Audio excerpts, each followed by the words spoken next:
अल्लाहु अकबर, अल्लाहु अकबर।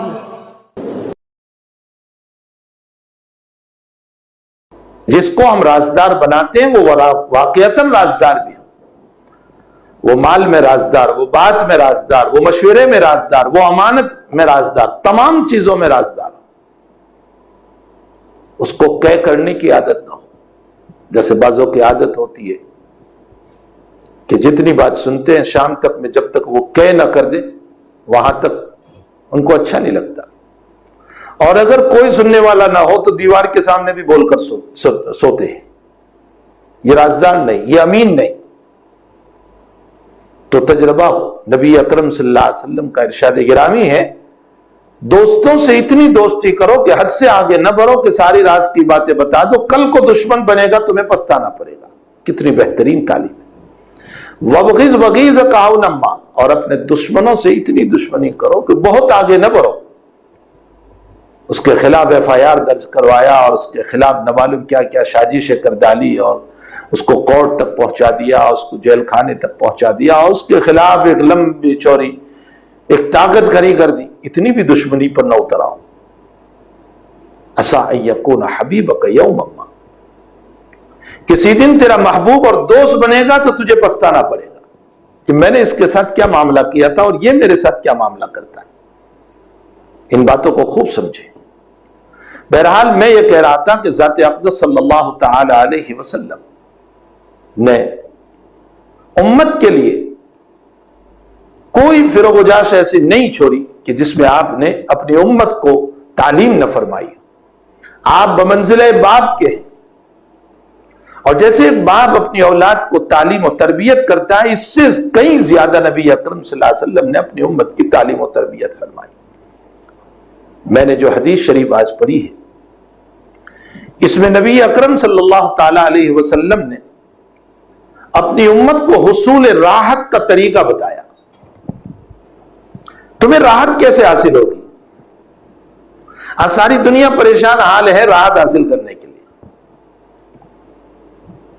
अल्लाह के नबी अलैहिस्सलातु वस्सलाम फरमाते हैं तुम्हें कैसे राहत हासिल होगी। एक दुनिया के तरीकों को आप ले लें जो हुसूल राहत के तरीके तुम्हें बता रहे हैं। कोई कह रहा है कि शराब पियो, कोई कह रहा है कसीनो में जाओ, सिनेमा हॉल में जाओ, कोई कह रहा है कि किसी लड़की का हाथ पकड़ लो, और कोई क्या कह रहा है और कोई क्या कह रहा है। इन तमाम चीजों पर अगर आप गौर करेंगे तो इनमें से किसी से राहत नहीं मिलेगी। वक्ती तौर पर जिना से या किसी लड़की का हाथ पकड़ने से नफ्स खुश हो जाएगा, लेकिन बाद में पछताहत, परेशानियां। चोरी से, गीबत से और बुराइयों से वक्ती तौर पर तो हमें नफ्स खुश होगा, लेकिन बेचैनियां और पैदा हो जाएगी। इनमें से राहत का एक भी तरीका नहीं। और एक तरीका मोहम्मद रसूलुल्लाह सल्लल्लाहु अलैहि वसल्लम हमें बता रहे हैं कि तुम्हें राहत कैसे मिले। मैंने जो टॉपिक इख्तियार किया है और जिस बात को मैं आपको समझाना चाह रहा हूं, अल्लाह करे कि नबी का यह तरीका हमारी जिंदगियों में उतर जाए जो आप बता रहे हैं, तो खुदा पाक की कसम हमें राहत मिल जाएगी। हदीस शरीफ में राहत के हासिल करने का तरीका बताया गया। मैंने जो रिवायत पढ़ी वो मुस्लिम शरीफ की रिवायत है। इसके रावी हजरत अबू हुरैरा रज़ियल्लाहु ताला अन्हु फरमाते हैं कि नबी अकरम सल्लल्लाहु ताला अलैहि वसल्लम का इरशाद गिरामी है, उन्जुरु इला मन हुवा अस्फल मिनकुम, तुम दुनिया के मामले में अपने से नीचे वाले को देखो। माल में, मकान में, जायदाद में, प्रॉपर्टी में, हर चीज में अपने से नीचे वाले को देखो। मैं इसकी मिसाल गालिबन पहले भी किसी मजलिस में दे चुका हूं कि अगर एक कमरे का हमारा मकान है तो हम झोपड़ी वाले को देखें, और अगर 2 कमरे का मकान है तो 1 कमरे वाले को देखें, और 5 कमरे का मकान है तो 3 कमरे वालों को देखें। और अगर हमने ऊपर वालों को देखा तो जिंदगी परेशान कुन रहेगी। कैसे परेशान कुन रहेगी? परेशान कुन इस तरह जिंदगी रहेगी कि किसी के ऊंचे बंगले को देखकर, ऊंचे मकान को देखकर, ऊंची प्रॉपर्टी को देखकर, जायदाद को देखकर, माल को देखकर हर वक्त हिर्स और लालच रहेगी इस बात की कि मैं वहां तक कैसे पहुंचूं। तो उस तक पहुंचने के लिए इंसान रात दिन कोशिश करता रहेगा और तबीयत में बेचैनी रहेगी, तो राहत नहीं मिलेगी। राहत मिलेगी अपने से नीचे वालों को देखने से। इला मन हुवा अस्फल मिनकुम। हुजूर पाक सल्लल्लाहु अलैहि वसल्लम आगे फरमाते, फवाजदर अल्लाह तस्दरु निअमतल्लाहि अलैकुम, यह ज्यादा बेहतर है कि तू अल्लाह की नेमत की नाशुक्री न कर बैठे।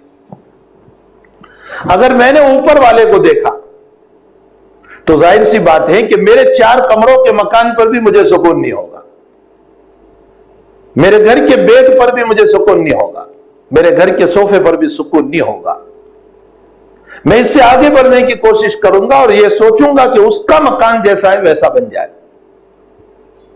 तो नतीजा यह निकलेगा कि हर वक्त मेरी तबीयत परेशान रहेगी और अल्लाह की दी हुई नेमतों होगी। इसीलिए बुखारी शरीफ की रिवायत में नबी अकरम सल्लल्लाहु अलैहि वसल्लम का इरशाद गिरामी यह है कि दुनिया के बाप में अपने से नीचे वाले को देखो और दीन के बाप में अपने से ऊपर वाले को देखो। दीन के बाप में अपने से ऊपर वाले को देखने का मतलब यह है कि यह 5 वक्त की नमाज पढ़ता है, मैं क्यों नहीं पढ़ता? यह तहज्जुद पढ़ता है, मैं क्यों नहीं पढ़ता? यह खुशू और खुजू के साथ नमाज पढ़ रहा है, मैं क्यों नहीं पढ़ता? यह नमाजों के बाद दुआए मासूरा व मनकूला। इंसान जो है दीन के बाप में ऊपर वालों को देखे। अगर दीन के बाप में हम ऊपर वालों को देखेंगे तो हमें आमाले सालिहा की और तौफीक होगी। और दुनिया की बात में अगर हमने अपने से ऊपर वालों को देखा तो इस सूरत में मसला यह होगा कि शुक्र के बजाय अपनी नेमतों पर जो अल्लाह ने हमको दे रखी है नाशुक्री पैदा हो जाएगी। कितना बेहतरीन राहत का तरीका बताया नबी करीम सल्लल्लाहु अलैहि वसल्लम ने।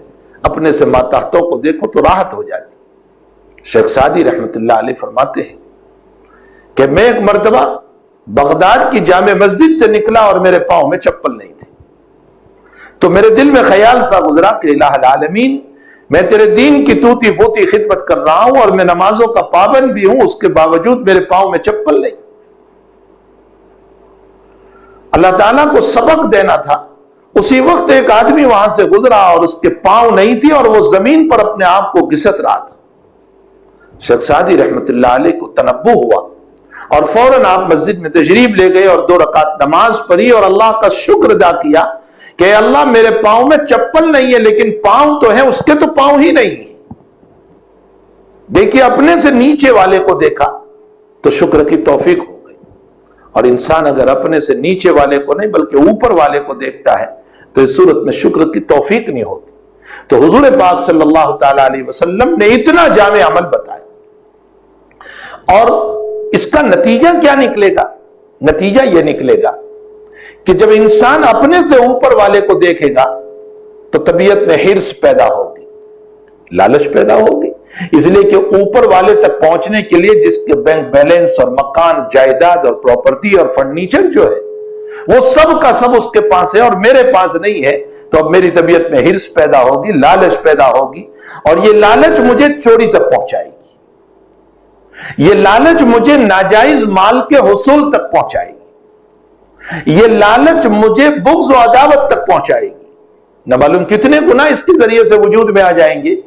तो अल्लाह ने जो नेमतें मुझको दी है उसका शुक्र तो एक तरफ रह गया, एक तरफ तो नाशुक्री पैदा हुई और मजीद इसके अलावा न मालूम कितनी बीमारियां पैदा हो गई। फिर रातों की नींद हराम हो जाती, फिर रातों की नींद। इसलिए एक बात समझे, राहत अल्लाह की तरफ से मिलती है, राहत असबाब से नहीं। यह मसला खूब समझ लें।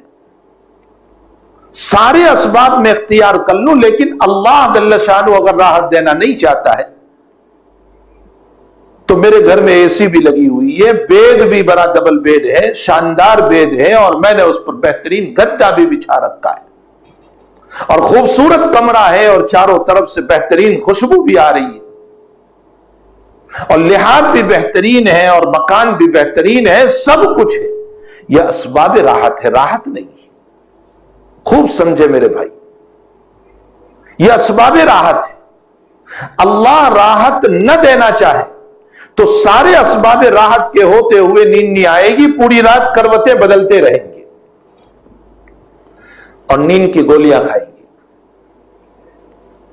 और एक वक्त आएगा कि नींद की गोलियां भी असर करना छोड़ देती है, फिर नींद की गोलियों के बावजूद नींद नहीं आती और रात भर करवतें बदलते रहते हैं।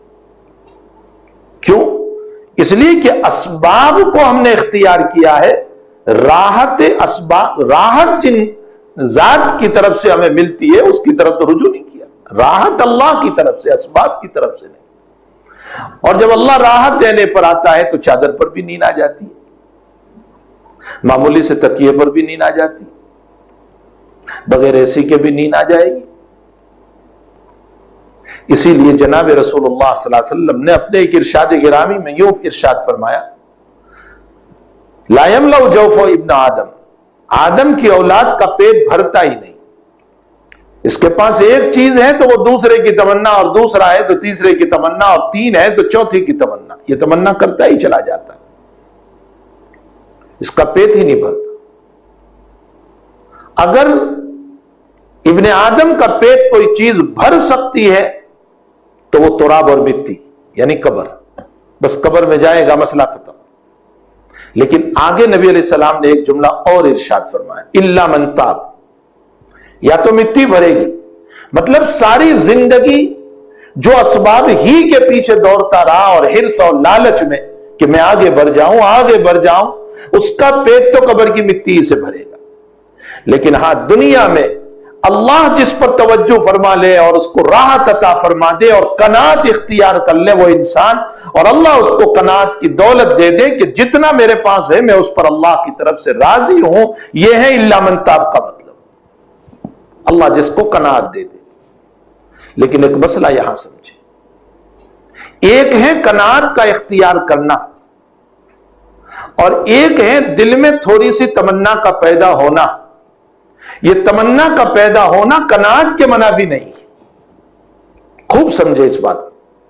तमन्ना दिल में यह हुई कि मेरी औलाद है, उसकी जरूरत के लिए कुछ मसाइल है, मैं राजी हूं अल्लाह के दिए हुए पर, मैं कोई हराम तरीक नहीं इख्तियार करूंगा, जितना मुझे मिला है, लेकिन मैं मालिक से दुआ करता हूं कि इलाहुल आलमीन कुछ असबाब ऐसे बना दे कि मेरी औलाद की जरूरतें पूरी हो जाएं। यह तमन्ना और यह दुआ मनाफी कनात नहीं। इस फर्क को जरूर समझे। इसीलिए हम कहते हैं कि हमारे अकाबिर से शरीयत समझ में आती, हमारे बुजुर्गों से शरीयत समझ में आती। हकीमुल उम्मत वाकई हकीमुल उम्मत थे, शरीयत के मग़ज़ को उम्मत के सामने रखा।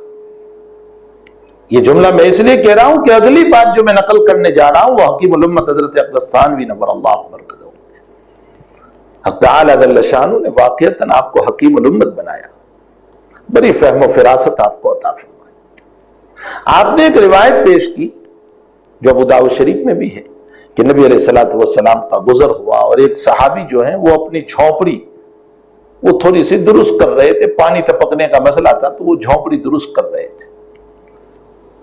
आप सल्लल्लाहु अलैहि वसल्लम जब वहां से गुजरे हैं तो हजरत ने उनको देखकर एक जुमला इरशाद फरमाया और हजरत ने यूं फरमाया कि तुम जो ये काम कर रहे हो, मारल अम्र इल्ला आजल मिन ज़ालिक, मैं मामले को नहीं देखता हूं मगर ये कि वो इससे जल्दी आने वाला है। यहां अम्र बमाना मौत है। मारल अम्र इल्ला आजल मिन ज़ालिक, यानी मौत तुम झोपड़ी जो दुरुस्त कर रहे हो इससे भी ज्यादा, इससे जल्दी आने वाली। अब बजाहिर कोई इसका मतलब यह समझ लेगा कि इसका मतलब झोपड़ी दुरुस्त नहीं करना चाहिए। जाहिर तो यही है कि नबी अलैहिस्सलातु वस्सलाम झोपड़ी दुरुस्त करने को मना कर रहे हैं। झोपड़ी दुरुस्त करने को मना नहीं कर रहे। हजरत ने यह नहीं फरमाया कि तुम दुरुस्त ना करो, हजरत ने यह फरमाया कि यह काम तुम जरूर करो, तुम्हारी रिहाइश की चीज है, लेकिन यह बात याद रखना कि इस पर दवाम और इस्तिकामत न समझना कि मुझे यही रहना है, इसके बाद तुम्हें मौत आने वाली है। ये हजरत थानवी रहमतुल्लाह अलैह ने हदीस का मग़ज़ पेश किया। फरमाया नबी झोपड़ा दुरुस्त करने से मना नहीं फरमा रहे, नबी इस बात की तंबीह फरमा रहे कि मौत का इस्तेहजार रहे, इस्तेहजारे मौत की तरफ इशारा फरमाया। और फिर उसके बाद हजरत ने जो इरशाद फरमाया तामीर मकान के बाब में, फरमाया मकान जो तामीर किया जाता है वो 4 नीयतों से। अब हजरत थानवी रहमतुल्लाह अलैह जो बयान फरमा रहे हैं तो हमारी तबीयत हिल जाती है, कभी हमारी तवज्जो भी उसकी तरफ नहीं जाती। फरमाया इंसान जो मकान बनाता है उसमें पहली नीयत तो यह होती है उसकी कि मेरी जरूरत पूरी हो। जरूरत पूरी करने के लिए मकान का बनाना बिल्कुल जवाज, शरीयत में किसी ने मना नहीं किया। साहिब शरीयत अला साहिब सलात वसलाम के अपने मकानात खुद थे जो बीवियों को दिए हुए थे, साहबे किराम के अपने मकानात थे। इसको कहा जाता है रिहाइश। रिहाइश के लिए मकान बनाना बिल्कुल जवाज है और शरीयत में कोई मुमानात नहीं, बल्कि जरूरत की चीज है, बनाना चाहिए। इससे आगे एक कदम फरमाया आसाइश। आसाइश का मतलब यह है कि मैं मकान इस नीयत से बनाता हूं ताकि थोड़ा सा आराम मिले। तो अब झोपड़े से बढ़कर पक्के मकान को भी बनाने की गुंजाइश निकल आई कि आशाइश, आराम मिले, इंसान अपने हैसियत अपने वसात के मुताबिक मकान बनाए। आशाइश की नीयत से, आराम की नीयत से, ताकि मेरे मकान में मुझे कुछ आराम मिले, सर्दी से, गर्मी से, बारिश से, फला से मुझे आराम सा मिले। आशाइश की नीयत भी बिल्कुल जायज है, इसलिए कि अल्लाह ताला ने अपने बंदों पर जुल्म नहीं फरमाया। इंसान अपनी जात की हिफाजत के लिए और थोड़े से आराम के लिए आशाइश की नीयत से रिहाइश का भी जायज, आशाइश का भी जायज। उसके बाद आराइश, हज़रत फरमाते हैं आराइश की नीयत से भी मकान बनाने की इजाजत है कि एक मकान तो बना लिया लेकिन जी में आता है कि जरा इसका प्लास्टर कर दूं, इसको रंग रोगन कर दूं, इसको जरा अच्छा लगे, नीचे अपने टाइल्स बिठा दूं ताकि थोड़ी सी राहत के साथ साथ अच्छा भी लगे। यह है आराइश। फरमाए यह भी कोई शरीयत के मनाफी नहीं है, इसका बिल्कुल जवाज है। रिहाइश की नीयत से भी जायज, आशाइश की नीयत से भी जायज, आराइश की नीयत से भी जायज। और एक चौथी नीयत है नुमाइश, दूसरों को बताना और दूसरों को बताने के लिए उसके अंदर फजूल खर्ची करना और इसराफ करना ताकि दूसरों से आगे मेरा मकान बढ़ जाए, मेरा कलर उससे आगे हो, मेरी टाइल्स उससे आगे हो और डेकोरेशन उससे अच्छा हो और सोफे उससे अच्छे हो और अंदर की चीजें अच्छी हो। यह नुमाइश है और नुमाइश हराम है। फरमाया रिहाइश की नीयत से मकान बनाओ, शरीयत तुम्हें मना नहीं करती, उसमें आशाइश की नीयत भी कर लो कोई अर्ज नहीं, उसमें आराइश की नीयत कर लो तो भी कोई अर्ज नहीं, लेकिन नुमाइश ममनू है। ये आपने इसी हदीस शरीफ पर इस मजमून को खोला है कि जो सहाबी रज़ी अल्लाह तआला अन्हु झोपड़े को दुरुस्त कर रहे थे और नबी अलैहिस्सलातु वस्सलाम ने फरमाया मा अरल अम्र इल्ला अजल, कि मामला इससे भी यानी मौत इससे भी ज्यादा करीब है। उस पर आपने खोला है कि हजरत नबी अलैहिस्सलाम ने झोपड़े को दुरुस्त करने से मना नहीं फरमाया, बल्कि आपने इशारा फरमाया इस्तेहज़ारे मौत की तरफ कि तुम यहीं रहना है, यह ना सोचना बल्कि मरना है। हजरत अब्दुल्लाह इब्न मुबारक रहमतुल्लाह अलैह, आपने नाम सुना होगा, अब्दुल्लाह इब्न मुबारक रहमतुल्लाह अलैह पहले बहुत आवारा थे, बहुत आवारा थे, मालदार भी बहुत थे, दौलत भी बहुत थी, बागात बहुत थे, खेतियां थी आपकी और सेब के खेत थे। और जब सेब आते थे तो दोस्तों अहबाब को लेकर सेब के बाग में चले जाते थे और वहां ऐसे फजूल काम, हराम काम, मसलन शराब नोशी और उसके साथ साथ गाना बजाना वगैरह, ये आपकी जिंदगी थी। एक मर्तबा आप बहुत सेब आए थे और अपने बाग में दोस्तों अहबाब के साथ चले गए, शराब नोशी हो रही है, शराब पिया जा रहा है और उसी के साथ साथ गाना बजाना भी हो रहा है। साज जो आजकल तार के ऊपर बजाते हैं, आप बहुत माहिर थे अब्दुल्लाह इब्न मुबारक इसके बजाने के, खुद भी बजाते थे, दोस्तों अहबाब भी बजाते थे, नाचने और गाने वाले भी होते थे साथ में। एक अय्याशी का माहौल चलता था। आप अंदाज लगाएं कि बाग है और फिर वहां मुख्तलिफ किस्म के फल फ्रूट है और फिर ठंडी ठंडी हवाएं चल रही है और वहां दोस्तों अहबाब भी है और शराब नोशी भी चल रही है, कैसा माहौल होगा। एक मर्तबा आप बाजा बजाते बजाते और साज बजाते बजाते आपको नींद आ गई। जब आप नींद से उठे तो आपने देखा कि मेरे हाथ में वो साज और बाजा है, लेकिन बजाना चाह रहे हैं, बज नहीं रहा है। आपने सोचा कि शायद नींद की वजह से कोई तार खराब हो गया हो, उसको दुरुस्त करके फिर बजाना चाह, लेकिन उसके बावजूद नहीं बजा। तीसरी मर्तबा फिर दुरुस्त करने के बाद फिर उसको बजाना चाह, लेकिन फिर भी वो नहीं बजा। बल्कि अंदर से एक आवाज आई और वो कुरान की आयत थी, अलम यानि लिल्लज़ीना आमनू अन तख़शअ क़ुलूबुहुम लिज़िक्रिल्लाह। ईमान वालों के लिए अभी वो वक्त नहीं आया कि उनके कुलूब अल्लाह के जिक्र पर अल्लाह से डर जाएं। जैसे ही आयत आपने सुनी, फौरन आपकी जबान से बस अल्लाह की तरफ से वो हिदायत का वक्त आ चुका था आपके लिए। फौरन आपने कहा बला या रब्बी कद आन, बला या रब्बी कद आन, जी वो वक्त आ चुका मेरे रब, वो वक्त आ चुका। उसके बाद आपने साज बाजा सबको छोड़ा, शराब नोशी और अय्याशी को छोड़ा और दीन की तरफ मुतवज्जे हुए और हजरतुल इमाम अबू हनीफा रहमतुल्लाह अलैह की शागिर्दियत इख्तियार फरमाई। आप इमाम अबू हनीफा के बड़े शागिर्दों में, फुकाए अहनाफ में से आपको कहा गया, अगरचे आप में मुत्तहिदाना शान थी। फिर आप वो मुहद्दिस भी बने कि आप बाब मुहद्दिस में इमाम शुमार किए गए। फिर आप मकाम तसव्वुफ में भी इमाम समझे गए और अब ताला ने फिर आपको वो इज्जत अता फरमाई कि आपके हालात में लिखा है कि एक मर्तबा हारून रशीद अपनी बीवी के साथ अपने दरबार में बैठा हुआ था और इतने में बहुत जोरों से आवाज शुरू हुई। हारून रशीद ने अपने चौकीदार से, अपने दरबान से यह कहा कि देखो ये सब क्या आवाजें आ रही।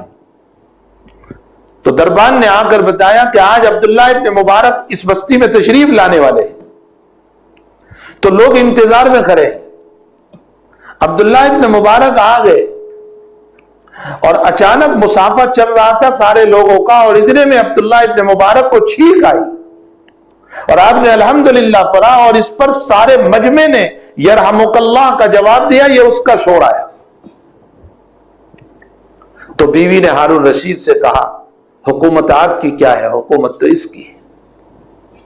और फिर बीवी ने जवाब दिया हुकूमत वो होती है जो कुलूब पर हुआ करती है, बदन पर क्या हुकूमत हुआ करती है। आजकल जो बादशाह होते हैं, जो बड़े होते हैं, उनकी हुकूमत बदन पे है, लेकिन अल्लाह वालों की हुकूमत लोगों के दिलों पर है और वो लोगों के दिलों पर वो हुकूमत करते हैं कि उनकी एक आवाज निकलती है तो सारे लोग अपनी गर्दन को झुका दिया करते हैं। वो बात इरशाद फरमाते हैं तो लोग अपनी गर्दनों को झुका दिया करते, उनकी बातों को आमन्ना व सद्दक़ना कह दिया करते, लोग उनकी बातों को तस्लीम कर लिया करते। तो दिलों की हुकूमत असल हुकूमत है, जिस्म की हुकूमत असल हुकूमत नहीं है। इसीलिए जिनकी हुकूमत दिलों पर होती है वो दुनिया से रुखसत भी हो गया, लेकिन उसके लिए आखिर तक दुआएं चलती रहती है। और जिनकी हुकूमत जिस्म पर होती है बस वो मर गया, दुनिया से खत्म हो गया मसला। अहलुल्लाह की हुकूमत लोगों के दिलों पर हुआ करती। खैर, ये मैंने मुकद्दमे के तौर पर अब्दुल्ला इब्न मुबारक रहमतुल्लाह अलैह के सिलसिले में एक दो बातें अर्ज की। ये अब्दुल्ला इब्न मुबारक रहमतुल्लाह अलैह से किसी ने सवाल किया कि हजरत आपकी पिछली जिंदगी कैसी है और अब की जिंदगी कैसी, आपने जिंदगी में राहत कैसे पाई, कैसे आपने राहत पाई? तो अब्दुल्ला इब्न मुबारक रहमतुल्लाह अलैह ने यह हदीस शरीफ पढ़ी और इस हदीस शरीफ को पढ़ने के बाद आपने फरमाया कि मुझे राहत इस बात से मिली है कि पहले मैं हमेशा बाग में, खेती में, कारोबार में, तिजारत में अपने से ऊपर वाले को देखता था तो मैं हर वक्त बेचैन रहता था कि उस तक कब पहुंच जाऊं ताकि मेरा कारोबार भी उसी तरह हो जाए और उसके लिए मेरी रात भी बेचैन, मेरा दिन भी बेचैन, मैं हर वक्त परेशान, न खाने के ठिकाने, न पीने के ठिकाने और हर वक्त मैं इस पे दौड़ता रहता था। लेकिन फिर जब जनाब रसूलुल्लाह सल्लल्लाहु अलैहि वसल्लम का ये इरशाद गिरामी मेरे सामने आया और मैंने अपने से नीचे वालों को देखना शुरू किया, अल्लाह ने उस वक्त से मुझे राहत अता फरमा दी। ये अब्दुल्लाह इब्न मुबारक ने इस रिवायत को खुद किताब-उज़-ज़ुहद में नकल किया। अपनी किताब जो है किताब-उज़-ज़ुहद इब्न मुबारक की बहुत मशहूर किताब है, किताब-उज़-ज़ुहद इब्न मुबारक, उसमें खुद आपने इस बात को नकल किया। हजरात सहाबा की जिंदगी को मेरे भाइयों गौर फरमाएं और मेरी बहनों, उनके पास वो साजो सामान नहीं थे। मैंने अभी 3-4 दिन कबल वैसे ही गुफ्तगू करते हुए अपने घर में एक बात कही। मैंने कहा कि हमें हक ताला ने रमजान दी और ये गर्मी का मौसम है, लेकिन हमारे पास एसी भी है, बेहतरीन किस्म के खाने भी है, सरों पे पंखे भी चल रहे हैं, आला दर्जे की शरबतें भी हमें मिल रही है, जूस भी मिल रहे हैं और न मालूम क्या से क्या नेमतें मिल रही है।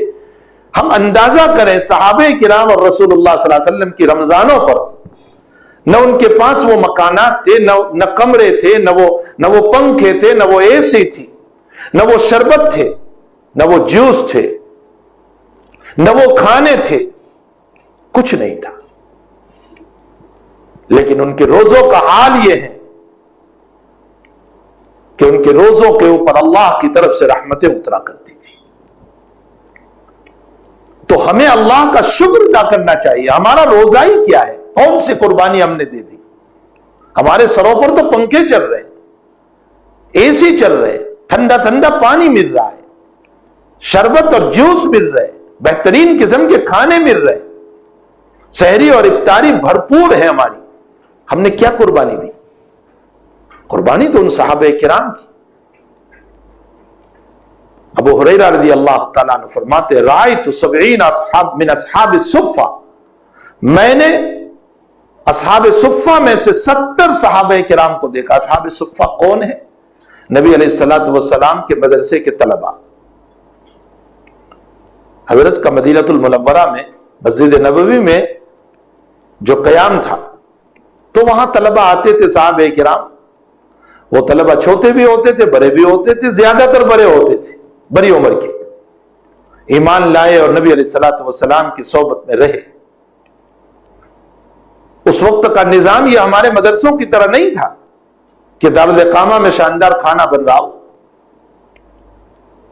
और बेहतरीन किस्म के हॉस्टल हो और उस हॉस्टल में कयाम हो और पंखे हो, कोई निजाम नहीं था।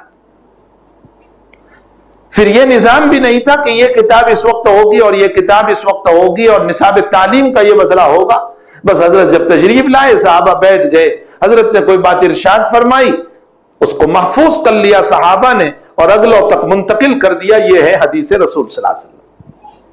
या नबी अलैहिस्सलातु वस्सलाम ने कोई काम किया, सहाबा ने उसको देखा और उसको देख करके नकल फरमा दिया, यह है हदीस रसूल सल्लल्लाहु अलैहि वसल्लम। या सहाबी ने कोई काम किया और नबी अलैहिस्सलाम ने उस पर खामोशी इख्तियार कर ली, यह अमल नबी की रजामंदी और शरीयत की दलील है, यह हदीस रसूल सल्लल्लाहु अलैहि वसल्लम। या किसी सहाबी ने कोई सवाल फरमाया रसूलुल्लाह सल्लल्लाहु अलैहि वसल्लम से, आपने उसका जवाब मरहमत फरमाया और वो जवाब हदीस रसूल बनकर के उम्मत में आ गया। बस हजरत जब मस्जिद में तशरीफ लाते थे, जो बातें इरशाद फरमाते थे, साहबे किराम उसको महफूज कर लिया करते थे। आपके अमल को, आपके कौल को, आपकी बातों को, आपके फरमुदात को, आपके इरशादात को, और हजरत सहाबा को कोई इश्काल होता था तो पूछ लिया करते थे। यह था आपका मदरसा, यह है असहाब सुफ़्फ़ा। अल्लाह के लाखों करम और एहसान है हमारे मदरसों पर कि अल्लाह जल्ल शानू ने इमारतें भी दी और पंखे भी दिए, दारुल इकामा भी और डाइनिंग हॉल भी और किचन भी और न मालूम क्या क्या सहूलतें मुहैया फरमाई। बहरहाल जमाने के एतबार से ये सारी चीजें हुआ करती है। इस जमाने में अगर ये सहूलतें मुहैया न होती तो इस सूरत में हुसूल दीन के लिए कोई ना आता, तो अल्लाह जल्ल शानू ने यह रास्ता निकाला, यह भी अल्लाह ही की तरफ से। तो हजरत अबू हुरैरा रज़ी अल्लाह तआला अन्हु फरमाते हैं कि मैंने 70 सहाबे किराम को जो मिन असहाब सुफ़्फ़ा नबी के इस मदरसे के तलबा थे, मैंने उनको देखा कि किसी के बदन पर पूरा कपड़ा नहीं होता था, किसी के पास एक चादर बड़ी है, उसी को नीचे भी लपेट दिया और ऊपर एहराम की शक्ल में डाल दिया। और किसी के पास जरा छोटी सी है तो उसको गर्दन पर लाकर के दोनों तरफ से बांध दी, और किसी के पास इतनी छोटी कि उसके पास वो चादर ऊपर तक नहीं आ सकती थी, तो सिर्फ नीचे तहबन और लुंगी बना ली, और उसी पर उनकी जिंदगियां पूरी हो गई। उनके पास असबाबे राहत नहीं थी। मैं जो समझाना चाह रहा हूं, असबाबे राहत नहीं थी, लेकिन अल्लाह ने राहत अता फरमाई थी। असबाब का नाम राहत नहीं है, राहत अल्लाह की तरफ से मिली। हजरत साहब किराम को अल्लाह ताला ने वो राहत अता फरमाई, और इन्हीं हालात में उन्होंने दीन को पढ़ा और नबी अकरम सल्लल्लाहु अलैहि वसल्लम के उलूम को लिया और उम्मत तक मुंतकिल किया। इन्हीं हालात में हजरत अबू हुरैरा रज़ी अल्लाह ताला अन्हु फरमाते हैं कि एक मर्तबा मैं निकला, शदीद भूख थी मुझे, इतने में अबू बकर भी निकले, उनको भी भूख ने निकाला, उमर निकले, उनको भी भूख ने निकाला। ठीक दोपहर का वक्त, इतने में नबी करीम सल्लल्लाहु अलैहि वसल्लम निकले। तो हम सोचने लगे कि आया हजरत इस वक्त दोपहर के मौके पर निकले हैं? फरमाया भूख ने मुझे भी निकाला, शदीद भूख है। फिर हजरत ने खुद फरमाया कि एक अंसारी सहाबी मेरे दोस्त हैं, चलो उनके बाग में चलते हैं। वहां पहुंचे तो वो अंसारी सहाबी बाग में नहीं थे, उनकी बीवी थी। देखकर खुश हो गई कि रसूलुल्लाह सल्लल्लाहु अलैहि वसल्लम अबू बकर और उमर तशरीफ ले आए। बहुत खुश हुई, पुरतबाक इस्तकबाल फरमाया और ये कहा हजरत तशरीफ रख के मेरे शौहर तो अभी गए हुए हैं, लेकिन मैं जल्दी से बकरी का बच्चा या बकरी ज़बाह कर दूं, आपके लिए खाना बना लूं। हजरत ने कोई मुतालबा नहीं रखा था, लेकिन बहरहाल अल्लाह ताला ने उसके कल्ब पर बात इल्का की, उस सहाबिया पर, उस सहाबी की बीवी पर। फरमाया मैं अभी बकरी को ज़बाह करके आपके लिए खाना बनाती हूं। तो हजरत ने फरमाया अच्छी बात है, खाना बना लो बकरी को ज़बाह करके, लेकिन दूध वाली बकरी को ज़बाह ना करना। उसमें भी नबी अलैहिस्सलातु वस्सलाम ने तरबियत फरमाई। फरमाया जी या रसूलल्लाह, मैं ऐसी बकरी को ज़बाह करूंगी जो दूध नहीं देती। ज़बाह किया और खाना पकाया, हजरत के सामने खाना पेश किया। अंसारी सहाबी इतने में आ गए, हजरत ने पेट भर खाना तनाउल फरमाया, सहाबा ने तनाउल फरमाया, पानी पिया जो बाग में था शीरीन और मीठा, और उसके बाद फरमाया कयामत के दिन अल्लाह ताला इस खाने से मुताल्लिक भी हमें सवाल करेगा। और फिर आयत तिलावत फरमाई सुम्मा लतुसअलुन्न यौमइदिन अनिन नईम, नेमतों से मुताल्लिक सवाल होगा। साहबा फरमाते हैं कि या रसूलल्लाह शिद्दत भूख के बावजूद बाद हमें मिला है ये खाना, उस पर भी सवाल होगा। फरमाया कोई नेमत ऐसी नहीं कि जिससे मुताल्लिक अल्लाह तुमसे सवाल न करे। मेरे भाई और बहनों, आज अल्लाह ने हमको कितनी नेमतें दे रखी, हम कैसे उसको जाये कर रहे हैं, हम कैसे बर्बाद कर रहे हैं, उसको फेंक देते हैं। न गरीब के मुंह में गया, न हमारे मुंह में गया। अल्लाह की नेमतों की नाकदरी व नाशुक्री। जब शिद्दत भूख और शिद्दत प्यास के बाद मिलने वाली नेमत पर जब सवाल होगा, तो पेट भरे हुए होने की हालत में जो हमें नेमतें मिल रही है, क्या उसका सवाल नहीं होगा? यकीनन सवाल होगा। यही हजरत अबू हुरैरा रज़ी अल्लाह तआला अन्हु रावी हदीस हैं, फरमाते हैं, गौर से सुनो, फरमाया कि मैं अपने घर से निकला शिद्दत भूख की वजह से, और 3 दिन से मैं भूखा था। और आप खुद भी अबू हुरैरा जो है वो असहाबे सुफ़्फ़ा में से, कहा मैं 3 दिन से भूखा था और मैं नीचे गिर जाता था,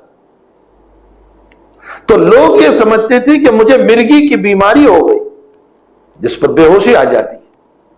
फरमाया मैं बीमारी से बेहोश नहीं हो रहा था, भूख की वजह से बेहोश हो रहा था।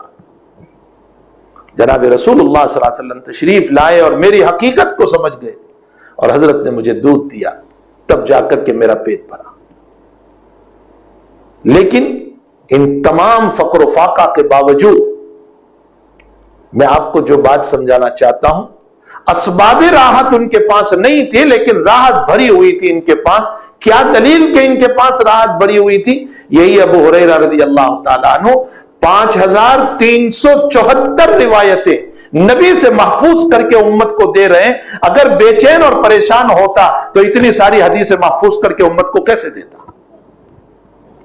यह दलील है इस बात की कि असबाब राहत नहीं थे, लेकिन राहत थी, उनको सुकून था, दिल मुतमईन था।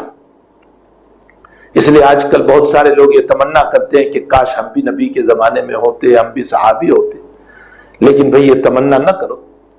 ठीक है, तमन्ना वैसे भी पूरी नहीं होती है, लेकिन ये तमन्ना भी सही नहीं, इसलिए कि उन्होंने जिस फक्र फाका के साथ, जिन हालात के साथ, जिन मसाइब के साथ बर्दाश्त करते हुए खुशी के साथ इसको बर्दाश्त करके अल्लाह के नबी के दीन को हासिल किया, हमारे बस में नहीं था। हम इस तरह नहीं कर सकते। अल्लाह का एहसान मानो, जिस जमाने में अल्लाह ने हमें भेजा है वो बेहतर है, वरना अगला जमाना इससे भी बदतर आने वाला है।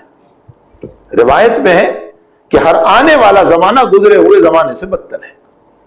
जो भी जमाना आ रहा है, हमारे अकाबिर का जो जमाना गुजरा, वो ये जमाना जो है वो इससे बदतर है। हमारे अकाबिर के जमाने में इतनी मुनाफकत नहीं थी जो इस वक्त है, और हमारी नस्लों का जमाना इससे बदतर आने वाला है। अल्लाह ताला हमारी भी, हमारी नस्लों की भी हिफाजत फरमाए। तो मैं ये कह रहा था कि हजरत साहबे किराम रिजवानुल्लाह ताला अलैहि मजमईन इन हालात के बावजूद, फक्र फाका के बावजूद, कपड़े न होने के बावजूद, मामूली कपड़ों के बावजूद वो खुश थे और राहत में थे, इसलिए कि अल्लाह ताला ने उनको राहत अता फरमाई। और सारे असबाब मुहैया हो, लेकिन अल्लाह अगर राहत देना न चाहे तो राहत नहीं मिल सकती। हजरत अक़दस थानवी रहमतुल्लाह अलैह ने एक वाकया लिखा है कि एक आदमी बहुत मालदार था और उसका एक मकान शानदार था और वो खजाने से भरा हुआ था, सोना और चांदी और न मालूम क्या क्या चीज। एक मर्तबा उसने सोचा, उस पर दरबान भी रखा था, एक मर्तबा उसने सोचा कि लाओ मैं अकेला अंदर जाकर के देखो। उसने दरबान को इत्तला नहीं की, चाबी इसके पास भी थी, दरबान के पास भी थी, लेकिन दो दरवाजे थे। एक तो पहला दरवाजा, उसके बाद कमरा, और उसके बाद पिछला दरवाजा, और उसके बाद कमरा, सामान उसमें रखा हुआ था। अगला दरवाजा खोला और खुला रह गया। दरबान को पता तक नहीं था कि मेरा आका अंदर गया हुआ है। वो अंदर में गया और अपने खजाने को देखा, और देखने के बाद वापस चला। उधर दरबान ने देखा कि दरवाजा खुला हुआ है, मालिक ने ये तो खुला छोड़ा था लेकिन इसको बंद कर दिया था, दरबान पे छुपाना चाहता था कि मेरा खजाना उसके सामने न खुले। यानी दो दो दरवाजों के बाद वो तो कमरा था, उसने ये दरवाजा बंद कर दिया। दरबान ने देखा कि ये दरवाजा खुला हुआ है, वो आया और इसको भी बंद कर दिया बाहर से, और ये दरवाजा जो पहला था उसको भी बंद कर दिया। अब वो अपने खजाने को देखकर फारिग हुआ। थानवी फरमाते हैं कि बाहर निकलने का कोई रास्ता नहीं है, और चाबी से बाहर से खुल सकता था, अंदर से नहीं खुल सकता था। बस वो अंदर में कैद हो गया, शोर करता रहा, न वो सोने को खा सका न चांदी को खा सका। उसकी दौलत के दरमियान ही उसकी मौत आ गई। असबाबे राहत तो थे लेकिन राहत नहीं मिली। हजरत शेख सादी रहमतुल्लाह अलैह ने फरमाते हैं कि एक मर्तबा मैं किसी के घर पे मेहमान हुआ, किसी ताजिर के घर पे। हजरत ने गुलिस्ता में यह वाकया लिखा है कि मैं किसी ताजिर के घर पे मेहमान हुआ, और रात में जब मैं सोने के लिए चला तो वो मेरे पास आकर बैठ गया और अपनी तिजारत की इतनी बातें करने लगा, इतनी बातें करने लगा कि मेरा दिमाग पक गया। और आखिर में उसने कहा कि अल्हम्दुलिल्लाह, इतनी दुकानें, इतना कारोबार, इतनी तिजारत, फला और फला, सारी चीजें वो बयान करता चला गया। कहा अब कोई तमन्ना नहीं रही, एक तमन्ना रही है मुझे, और वो तमन्ना एक सफर की है। तो शेख सादी फरमाते हैं कि मैंने उससे ताज्जुब करते हुए कि इतना साजो सामान है, अभी कौन सी सफर की तमन्ना रह गई। तो उसने कहा बस एक सफर की तमन्ना है, अगर मेरा वो सफर पूरा हो जाए तो मैं समझूंगा कि बस जिंदगी पूरी हो गई, अब मैं सुकून से बैठूंगा इत्मीनान के साथ, फिर कुछ नहीं करूंगा। कहा अच्छा वो सफर बयान करो, कौन सा सफर। तो कहा मेरा जी ये चाहता है कि मैं एक सफर करूं और फारिस से और ईरान से गंधक उठाऊं, जिससे दीवा सलाई बनाई जाती है। कहा मैं गंधक उठाऊं और उसको चाइना में जाकर बेचूं, और चाइना से चाइना के बर्तन को उठाऊं और रोम में ले जाकर बेचूं, और रोम के अंदर से कपड़ों को उठाऊं जो बड़े कीमती होते हैं और हिंदुस्तान में जाकर के बेचूं। और हिंदुस्तान में लोहा और फौलाद होता है, तो मैं लोहे और फौलाद को हिंदुस्तान से उठाऊं और शाम में हलब में जाकर बेचूं। यानी इसका सफर आप देखें कि कितना लंबा सफर है, वो फारिस से पहले चीन जाना चाह रहा है और चाइना से फिर आगे वो बर्तन खरीद करके रोम जाना चाह रहा है और रोम से कपड़े खरीद कर हिंदुस्तान जाना चाह रहा है और हिंदुस्तान से लोहा और फौलाद को खरीद कर शाम जाना चाह रहा है, हलब।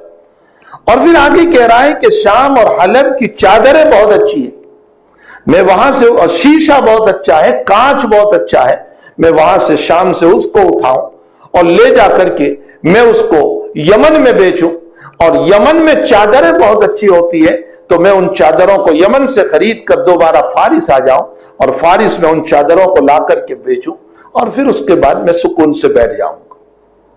शेख सादी रहमतुल्लाह अलैह ने उसकी बात को सुनकर कुछ अशार पढ़े। उन अशार का तर्जमा यह है, खुलासा यह है कि मैं एक सफर में निकला तो मैंने जंगल में देखा कि एक आदमी मरा पड़ा है और सामान भी मरा वहां पड़ा हुआ है और ऊँटनी भी मर चुकी है, न सवारी का ठिकाना है न आदमी का ठिकाना है और सामान ऐसे ही पड़ा हुआ है। तो मेरे दिल से यह बात निकली कि सफर करते करते तो आखिरत का मुसाफिर बन गया, लेकिन तमन्ना तेरी पूरी ना हुई। हकीकत यह है कि इंसान बड़ी तमन्नाएं लेकर के बैठता है और हिर्स लालच के अंदर हर वक्त। इसीलिए हमारे मदरसों में एक किताब पढ़ाई जाती है, मुतनब्बी।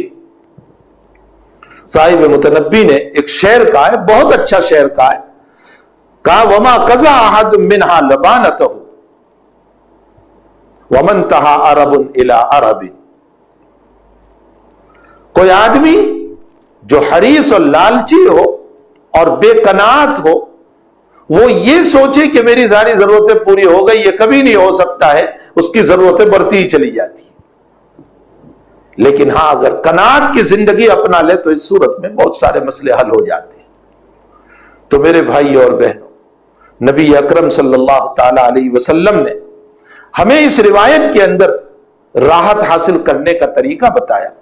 इसीलिए एक रिवायत में हुजूर पाक सल्लल्लाहु अलैहि वसल्लम का इरशाद है, तईसा अब्दुद दीनार वद दिरहम वल कतीफा वल खमीसा इज़ा आता रज़िया व इन लम युति फसखत। हलाक हो जाए, हजरत फरमाते हलाक हो जाए दीनार का बंदा, दिरहम का बंदा, कपड़ों का बंदा, कतीफा खमीसा कपड़ों का बंदा। बंदे से क्या मतलब है? यानी जो दुनिया का गुलाम बन चुका, हर वक्त उसके दिमाग पर दुनिया घूम रही है, वो हलाक हो जाए। इन रजिया इन आता, अगर उसको दिया जाता है और मिलता है तो राजी और खुश रहता है, और अगर नहीं मिलता है तो नाराज हो जाता है। इसका मतलब यह निकला कि इसकी तबीयत में कनात नहीं की। तो खुलासा कलाम यह है कि अगर मैं और आप, हम भी अपनी जिंदगी के अंदर राहत हासिल करना चाहते हैं तो इस सूरत में हमें जरूरत है कि हम अपने से नीचे वालों को देखें। अगर हम अपने से नीचे वालों को देखोगे तो इंशाअल्लाह ताला जिंदगी में राहत मिलेगी, सुकून मिलेगा। और अगर हम अपने से ऊपर वाले ही को देखते रहे तो इस सूरत में राहत और सुकून नाम की कोई चीज हमें मैसर नहीं हो सकती है। हक़ तआला जल्ल शानु हम तमाम को मोहम्मद रसूलुल्लाह सल्लल्लाहु अलैहि वसल्लम के इस फरमूद मुबारक के ऊपर हम सबको अमल की तौफीक अता फरमाए। वसल्लल्लाहु अला नबिय्यिल करीम बिरहमतिका या अरहमर राहिमीन। अल्हम्दुलिल्लाहि रब्बिल आलमीन वल आक़िबतु लिल मुत्तक़ीन वस्सलातु वस्सलामु अला सय्यिदिल अंबिया'i वल मुरसलीन व अला आलिहि व सहबिहि अजमईन। अल्लाहुम्मा सल्लि व सल्लिम दाइमन अबदा अला हबीबिका खैरिल खल्क़ि कुल्लिहिम। रब्बना आतिना फिद दुनिया हसना व फिल आखिरति हसना व क़िना अज़ाबन नार। ऐ अल्लाह, रहमतों वाला हमारा अशरा खत्म हो चुका, मौलाए करीम आप हमें अपनी रहमतों से मालामाल फरमा दीजिए। अल्लाह, आपकी रहमत के सामने हमारे गुनाह कोई हैसियत नहीं रखते। आपने तो खुद फरमाया है, ला तक़नतु बिर रहमतिल्लाह, मेरी रहमत से नाउम्मीद ना हो जाओ। अल्लाह, हम तेरी रहमत से नाउम्मीद नहीं हो सकते। अल्लाह, तूने तो खुद ही कहा है, वम्मस साइल फला तनहर, साइल को न झिड़को, हम भी तो तेरे दरबार के साइल है। इलाहुल आलमीन, आप हमें भी झिड़क कर न निकालिए, आप हमें भी झिड़क कर न निकालिए। अल्लाह, रहमतों की दौलत से मालामाल फरमा दीजिए, रहमत की चादर में हम सबको ढांप लीजिए। ऐ अल्लाह, आपकी रहमत के सामने हमारे गुनाह हैसियत नहीं रखते। अल्लाह, बेहैसियत है। मौला, आपके पहाड़ के सामने हमारे गुनाह कचरा है। अल्लाह, आप साफ फरमा दीजिए रहमत के दरिया में। अल्लाह, हमने दुनिया में देखा है गंदी नदी चलती है और जब समंदर से उसका पानी मिलता है तो समंदर का पानी उस गंदी नली के पानी को जो नापाक है पाक कर देता है। ए अल्लाह, हमारी गंदी जिंदगी जब आपकी रहमत से मिलेगी तो यकीनन हमारी जिंदगी को यकीनन आप भी पाक फरमा देते हैं। अल्लाह हमारी जिंदगी को पाक फरमा दीजिए, साफ सुथरी फरमा दीजिए, पाकीज़ा बना दीजिए, हमारी जरूरतों को दस्ते गैब से पूरा फरमा, हमारी मदद फरमा, नुसरत फरमा। ऐ अल्लाह, मक्कारों के मकर से हिफाजत फरमा, हासिदीन के हसद से हिफाजत फरमा, दुश्मनों की निगाहों से हिफाजत फरमा, शरारत पसंदों की शरारतों से हिफाजत फरमा, बदखाओं की बदखाई से हिफाजत फरमा। अल्लाह हमें हमारी अकाबिर की, सारे बुजुर्गों की अल्लाह हिफाजत फरमा, और जो कब्र में पहुंच चुके हैं उन सब की कब्रों को नूर से मुनव्वर फरमा। अल्लाह, रहमत का आशरा शुरू हो रहा है, हम सबको ये मगफिरत का आशरा शुरू हो रहा है। अल्लाह हम सबको मगफिरत अता फरमा, अपनी मगफिरत से मालामाल फरमा, अपने अताओं से मालामाल फरमा। अल्लाह गफारियत का मामला फरमा, करीमियत का मामला फरमा, रहमानियत का मामला फरमा, रहीमियत का मामला फरमा। हमें भी, हमारी नस्लों को, हमारी औलादों को, पूरी उम्मत मुस्लिमा को सबको माफ फरमा और सबकी दिली मुरादों को, जायज तमन्नाओं को, सबकी हाजतों को पूरा फरमा। अल्लाह हमारी दुआओं को अपने फजल व करम से कबूल फरमा। सल्लल्लाहु अला नबील करीम बिरहमतिक या